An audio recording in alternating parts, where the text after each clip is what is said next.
There's a quote from one of my English teachers at Lower Merion named Mr. Fisk. He had a great quote that said, "Rest at the end, not in the middle." And that's something I always live by. I'm not going to rest, I'm going to keep on pushing now. There are a lot of answers that I don't have, even questions that I don't have. But I'm just going to keep going. I'm just going to keep going, and I'll figure these things out as we go, right? And you just continue to build that way. So I try to live by that all the time. I had a purpose. I wanted to be one of the best basketball players to ever play. And anything else that was outside of that lane, I didn't have time for. At what age did that goal become crystal clear? I made that deal with myself at 13 years old. At 13 years old? 13 years old. That's the you deal were I made. Crystal clear about it? Crystal clear. And where did inspiration come from? The love of the game. The love of the game, the challenge. Like I would watch Magic play, I'd watch Michael play, and I would see them do these unbelievable things, and I'd say, can I get to that level? I don't know, but let's find out. Let's find out.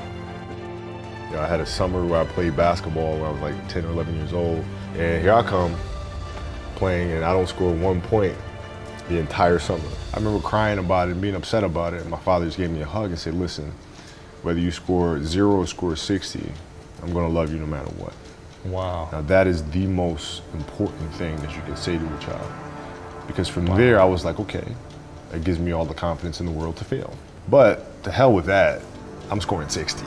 From there I just went to work. I stayed with it, and I kept practicing, kept practicing, kept practicing. I think that's when the idea of understanding a long-term view became important. Because I wasn't going to catch these kids in a week. I wasn't going to catch them in a year, right? So that's when I sat down and said, okay, this is going to take some thought, all right? What do I want to work on first? All right, shooting. All right, let's knock this out. Let's focus on this. Half a year, 6 months, do nothing but shoot.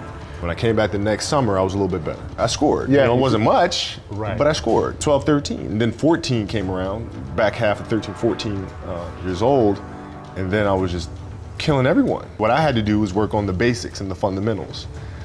Well, they relied on their athleticism and their natural ability. And because I stick to the fundamentals, it just caught up to them. And then my body, my knees stopped hurting, I grew into my frame, and then it was game over. Wow. Now, were you always competitive from the day you were born? You were super competitive? Competitive with things that I participate in. So I'll put it to you this way. So basketball for me was the most important thing. So everything I saw, whether it was TV shows, whether it was books I read, people I talked to, everything was done to try to learn how to become a better basketball player.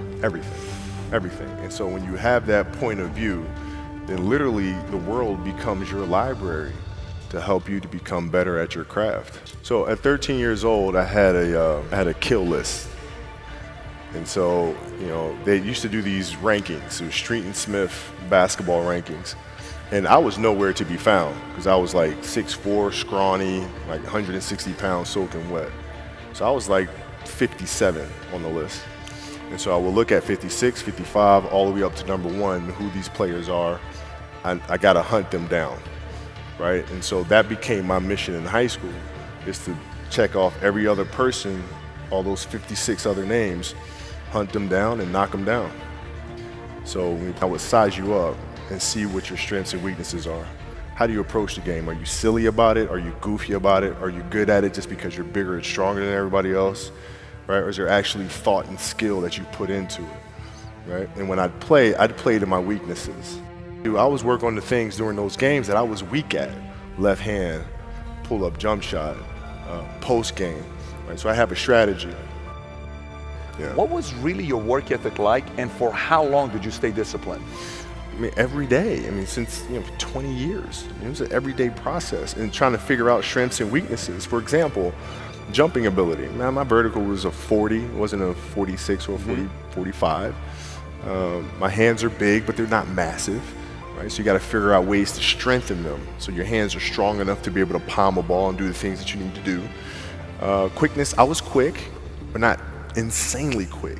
I was fast, but not ridiculously fast. Right? So I had to rely on skill a lot more. I had to rely on angles a lot more. I had to study the game a lot more. But I enjoyed it though. So like from the time I can remember when I started watching the game, I studied the game, and it just never changed. What does losing feel like to you? It's exciting because it means you have different ways to get better. There's certain things that you can figure out that you can take advantage of, right? Certain weaknesses that were exposed that you need to shore up. But the hardest thing is to face that stuff. You got to look at the reality of the situation. You know, like for me, it's not, you kind of got to get over yourself, right?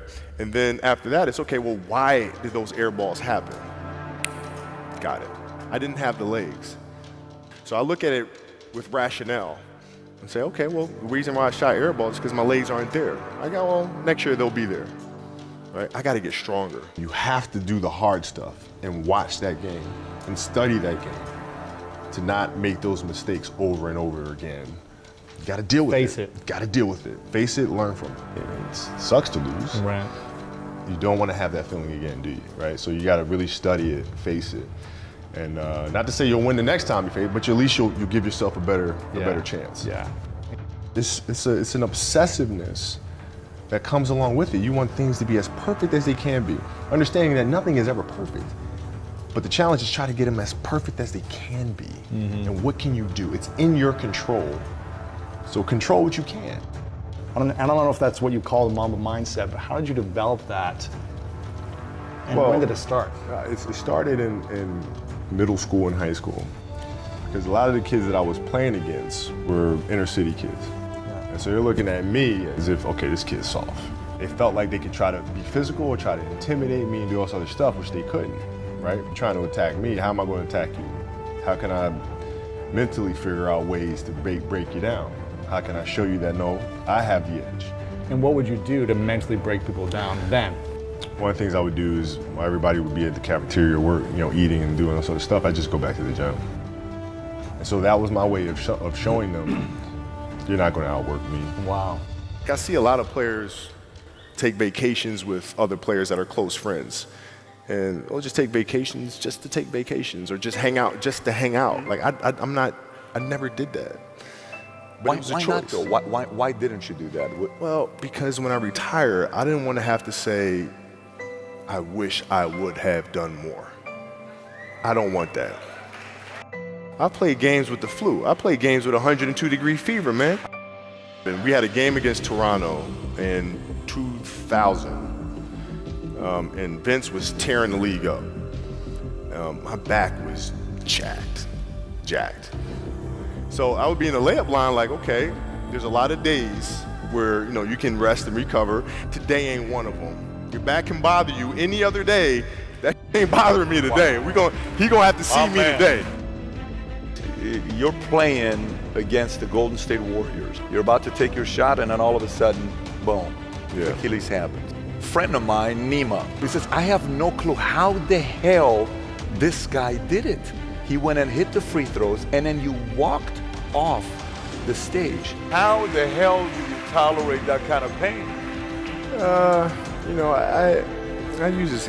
I tell this example, and I think this is the best way to explain it. You have a hamstring injury, you pull your hamstring really, really badly. You're at home, all of a sudden a fire breaks out in the home. I'm willing to bet that you're going to forget about your hamstring. You're going to sprint upstairs. You're going to grab your kids. You're going to make sure your wife's good. You're getting out of that house, right? And the reason is because the lives of your family are more important than the injury of your hamstring. And so when the game is more important than the injury itself, you don't feel that injury. Not at that time. So you go to the locker room. Then one of the reporters says, but if anyone is going to get through this, it's probably you, right? You put your head down and you say, oh man, right? And you have tears in your eyes. Yeah. What were you thinking in that moment with all that pressure? I was thinking like, I don't know if I can do this. I don't know. There's so many factors. There's the surgery that has to take place. The surgery has to go well. And then thinking about what that process of recovery is going to look like. It's a long one. Do I want to do that? I don't know if I want to do it. I don't know. You don't know if you want to do it, or you don't know if you are going to be able to come back from it? Both. Oh, both. I don't know if I can do it. I don't know if I want to do it. Got it. when I went in the trainer's room, my kids are in there, and they're looking at you and stuff, and I'm looking at them, and I'm like, it's all right, Dad's gonna be all right. As a parent, you gotta set the example. You gotta set the example. This is another obstacle. This obstacle cannot define me. It's not gonna cripple me. It's not gonna be responsible for me stepping away for the game that I love. I'm gonna step away on my own terms.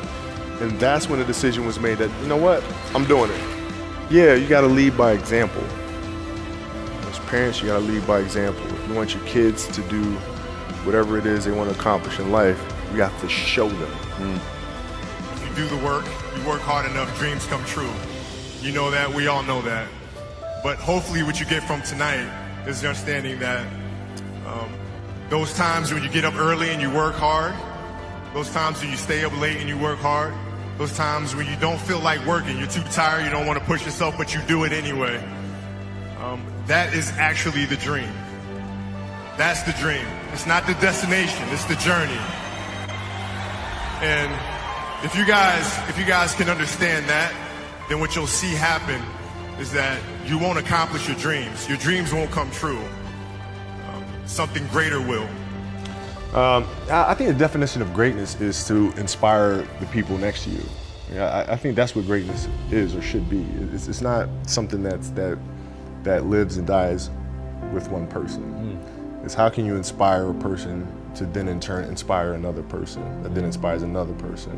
And that's how you create something that I think lasts forever. Yeah. And I think that's our challenge as people, is to figure out how our story can impact others and motivate them in a way to create their own greatness.